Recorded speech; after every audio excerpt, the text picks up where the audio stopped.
Bonjour mes amis et bienvenue de retour au podcast Le meilleur sur le bien-être. Aujourd'hui, on discute la prière et pourquoi que c'est vraiment bon pour nous autres. Dans la société occidentale, dans les dernières quelques décennies, il y a eu un mouvement de s'éloigner de la religion traditionnelle. Je dirais même particulièrement avec la culture québécoise, qu'il y a eu un mouvement de sortir de l'Église catholique pour différentes raisons et pour certaines bonnes raisons, que les gens, le peuple, ne s'accrochait plus à la religion traditionnelle. C'est arrivé aussi dans d'autres, pas juste le Québec, mais tout partout dans l'occidental, que la religion traditionnelle, que ce soit le Christ, les chrétiens ou euh, ben, surtout les chrétiens en général, c'était la religion la plus majoritaire dans l'occidental. Mais en tout et partout, notre sens d'être religieux a beaucoup diminué dans la société depuis un certain temps.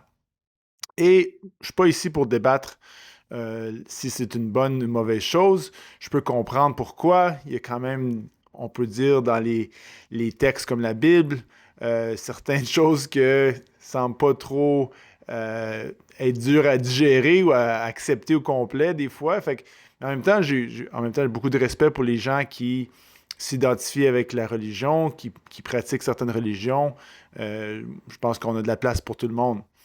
Mais tout ça pour dire que la prière, ça reste un outil ou une méthode pour supporter le bien-être qui est extrêmement, extrêmement utile et efficace et important.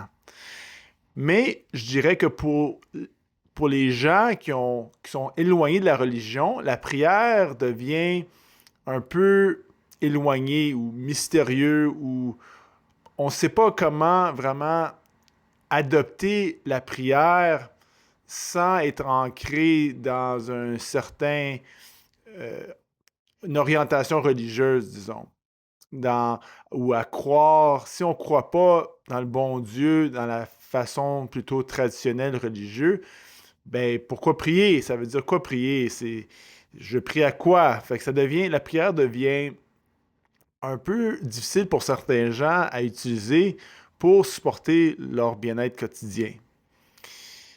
Mais quelque chose de base à commencer. Fait que de un, on sait que la prière régulière, c'est bon pour notre psychologie. Il y a quand même beaucoup de données qui supportent pour les gens qui vont prier au quotidien versus les gens qui ne prient pas, il y a une tendance, c'est pas des données parfaites, mais il y a quand même des, des bonnes raisons dans la recherche psychologique de, de dire que oui, les gens qui vont prier régulièrement ont souvent tendance à se rapporter d'être avec un plus haut niveau de bien-être ou de bonheur ou peu importe comment on veut le décrire. Fait que ça, c'est une chose.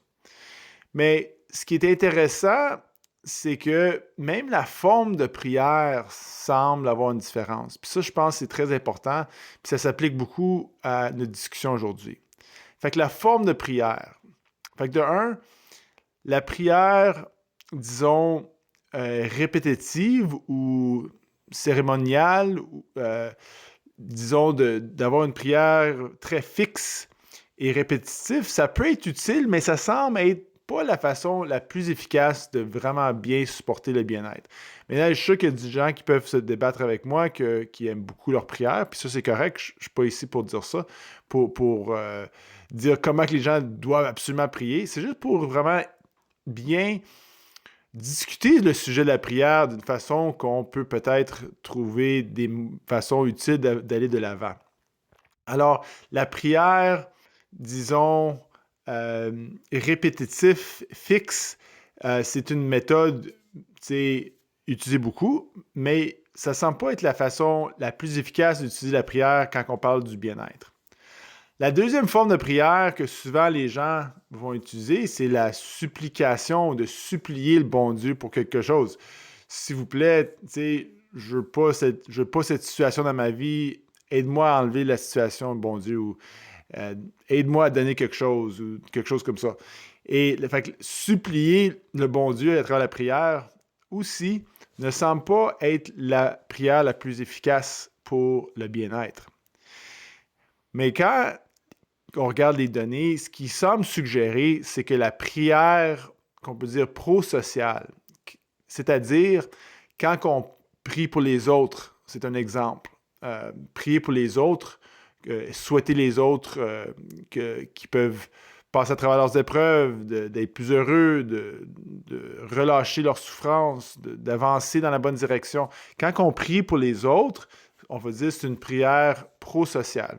Et la prière pro-sociale, faite régulièrement, disons au quotidien, ça semble être bien supporté par nos données scientifiques, que ça vraiment supporte le bien-être. Et c'est très logique d'une façon que quand on est dans un état qu'on pratique souhaiter des bonnes choses pour les autres dans notre tête, ça semble nous aider à être aussi mieux dans notre peau.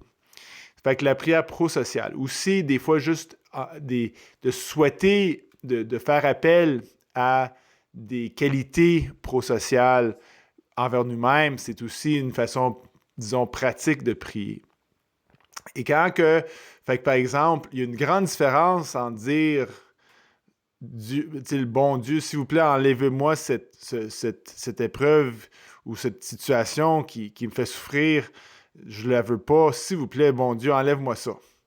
Versus, bon Dieu, s'il vous plaît, donne-moi le courage de faire face à mes épreuves de la vie avec bonté et une bonne volonté et courage. Je prie pour le courage et une bonne volonté. Je prie pour faire que mes actions soient en ligne avec le bien le plus haut. Il y a toutes sortes de façons de même, fait que c'est subtil, mais ça fait une grande différence comment on oriente la façon qu'on va prier. Et là, alors ça, c'est un petit peu pour un peu créer un peu des distinctions dans la façon qu'on peut prier. Mais je retourne à la personne, disons, qui n'est pas vraiment religieux. Tu sais, je dis pas que c'est quelqu'un qui est un athée, mettons quelqu'un qui a même plus une tendance d'être un athée, qui ne croit pas en bon Dieu, ben c'est pourquoi prier? Je prie à quoi? C'est quasiment une joke. On va prier au bon Dieu de la Bible que Moïse a séparé l'océan en deux pour que les Juifs puissent échapper les Égyptiens dans l'histoire de Moïse, puis tout ça, c'est comme, c'est pas arrivé, c'est bon Dieu, pourquoi je vais prier au bon Dieu? C'est toutes des histoires faites par l'homme. Alors, je peux comprendre cette position-là, mais la prière, moi, je veux vraiment explorer, c'est que la prière, c'est une façon de trouver une connexion avec notre réalité, avec nous-mêmes, d'une façon plus profonde.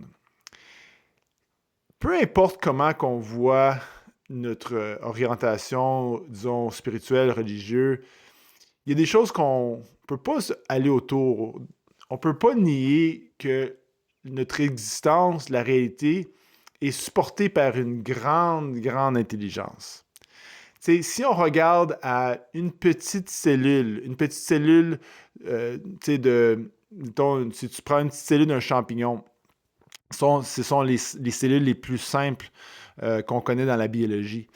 Une petite cellule est un système fonctionnel incroyablement complexe, sophistiqué, avec tellement de choses qui se passent à chaque seconde. Si on prend l'ordinateur la plus sophistiquée au monde, les supercomputers qui font, je pense, quelques... je n'ai même pas de nom, plusieurs trillions de fonctions par seconde. Quintillion en anglais, je pense que c'est 15 zéros, 1 puis 15 zéros de fonctions par seconde. Ça, c'est un ordinateur moderne, supercomputer aujourd'hui, que c'est des machines incroyables qui font des milliards et des milliards de fonctions par seconde. Incroyable. Mais si on prend une petite cellule de champignon et on l'analyse, le nombre de fonctions par seconde, les protéines qui s'enlignent et qui séparent puis qui se réenlignent avec une autre protéine, on appelle ça en biologie des interactomes. Il y a tellement d'interactomes par seconde qui prend lieu dans la biologie pour que la vie existe, que ça défonce un ordinateur supercomputer par plusieurs ordres de magnitude. Ça ne se compare même pas la complexité d'une cellule versus l'ordinateur la plus complexe, la plus sophistiquée qu'on a créée. Et donc, ça revient à l'idée que l'origine de cette fonction, l'origine de la biologie, de notre existence, de dire que ça devient de l'hasard, pour moi, c'est comme une impossibilité mathématique.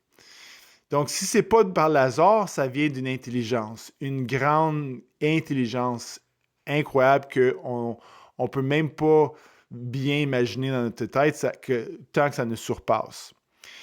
Mais en même temps, on n'est pas séparé de cette intelligence-là. Quand on parle de l'analogie de l'océan et de la vague, quand on parle de l'unité, le oneness, que quand on se voit juste comme la vague, ben, la vie est épeurante et on, on voit qu'on est très temporaire, puis le petit moi, puis l'autre vague, mais quand on commence à se ressentir comme l'océan, on peut trouver une plus grande perception vaste de qui qu'on est. Mais l'océan, c'est pas juste le fait qu'on est unité, c'est pas juste le fait qu'on est une unité, un oneness qui nous met tout ensemble, qui nous connecte tous, mais l'océan est extrêmement intelligente. Une intelligence tellement vaste. On n'a aucune idée comment une cellule vraiment fonctionne. On a des livres, on a la recherche sur la biologie, on a plusieurs des bibliothèques remplies de livres à des universités qui essaient d'expliquer, qui expliquent tous les mécanismes de la cellule. Fait que je ne dis pas qu'on ne connaît rien. Mais ça reste un mystère incroyable. On n'a pas tout compris. On est très, très loin de comprendre juste une cellule. Donc, il y a une grande intelligence qui fait en sorte qu'on puisse exister.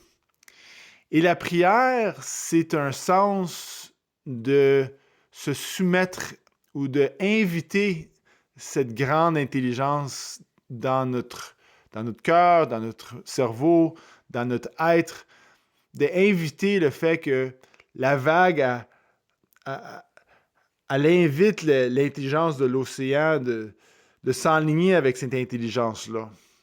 De savoir que mon intelligence est personnelle est très limitée comparée à la grande intelligence qui est à l'origine de l'univers, puis à la biologie, puis toutes les choses incroyables qui font qu'on puisse exister. Fait que la prière, c'est pas juste, s'il vous plaît, bon Dieu, donne-moi cette affaire-là. OK? C'est de s'enligner avec une grande intelligence au-delà de nous autres. Parce que quand je prie pour le courage, donne-moi l'habileté, donne-moi la force de bien faire face à mes épreuves de vie, ben je fais appel à la plus grande intelligence qui surpasse mon cerveau pour m'aider à bien fonctionner dans mes épreuves. Parce que, ultimement, c'est ça qu'on aime de quelque chose d'intelligent, c'est que ça aide les choses à bien fonctionner. Quand quelqu'un est intelligent et ils vont créer quelque chose, on aime ça parce que ça va créer quelque chose qui fonctionne bien. Puis, il y a rien qu'on connaît qui est plus fonctionnel et plus magique que la biologie, ou même le fonctionnement de l'univers, puis la façon que les étoiles se forment et créent d'autres planètes. C'est un mécanisme incroyable. Alors, quand on fait appel à cette énergie, à cette intelligence-là, c'est une façon de s'enligner avec quelque chose d'au-delà de nous autres. Puis on n'est pas obligé de donner un nom, c'est même pas obligé d'être des paroles des fois, mais la prière régulière, de vraiment, puis des fois ça peut être juste des prières de gratitude, merci, merci, merci. Si on dit merci dans notre cœur, merci à, tu sais, des fois, c'est quasiment un feeling bizarre pour quelqu'un qui n'est pas religieux parce que c'est comme, ben là, je prie à quoi, là? C'est quoi qui est là, là? C'est bizarre de prier. Non, mais on est tous connectés, on est tout l'océan, puis l'océan est intelligente. Fait que oui, la vague, c'est important pour la vague de ressentir, de s'enligner avec quelque chose de plus vaste qui n'est pas nécessairement apparent. On est plus que cette forme temporaire, il y a quelque chose de beaucoup plus profond qui est en train de se passer. Et la prière, de prier pour les autres, c'est très prosocial, ça nous aide à connecter avec les autres, de prier pour que les autres puissent passer à travers leur souffrance. En même temps, je vais prier pour des capacités de bien vivre, des capacités de faire ce qui est bon pour moi.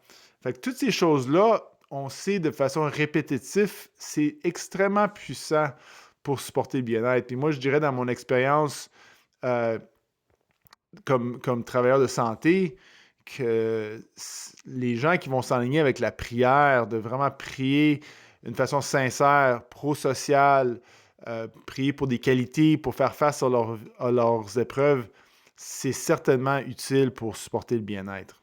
Alors j'encourage tout le monde, prions l'un pour l'un et l'autre, euh, prions pour le courage de bien vivre nos épreuves, puis prions pour le bien-être. Je vous remercie beaucoup tout le monde. Passez une bonne soirée.